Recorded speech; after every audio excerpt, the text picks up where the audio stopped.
আসসালামু আলাইকুম রহমতুল্লাহ। প্রিয় দর্শক, কেমন আছেন? আশা করি ভালো আছেন। প্রিয় দর্শক, শূন্যপদ পূরণ হচ্ছে না কেন জানালেন এনটিআরসি এর সচিব। বেসরকারি স্কুল, কলেজ, কারিগরি ও মাদ্রাসার ব্যাপক শিক্ষক সংকট রয়েছে। সংকট দূর করতে শিক্ষক নিয়োগের একাধিক বিজ্ঞপ্তি প্রকাশ করা হয়েছে, তাতেও শূন্য পদ পূরণ হচ্ছে না। ফলে প্রশ্ন উঠেছে, নিয়োগ বিজ্ঞপ্তি প্রকাশিত হলেও কেন শিক্ষক সংকট দূর হচ্ছে না?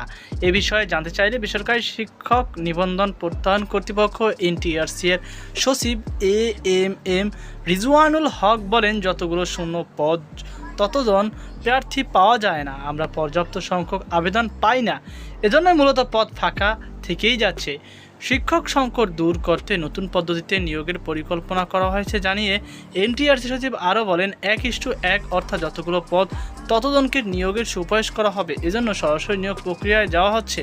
এদিকে নবম শিক্ষক নিবন্ধনের বিজ্ঞপ্তির জন্য বেসরকারি এমপিভুক্ত শিক্ষা প্রতিষ্ঠান থেকে 77,799টি শূন্য পদের তথ্য পেয়েছে এনটিআরসি। এর সবচেয়ে বেশি শূন্য পদ সহকারী শিক্ষকের 44,691টি।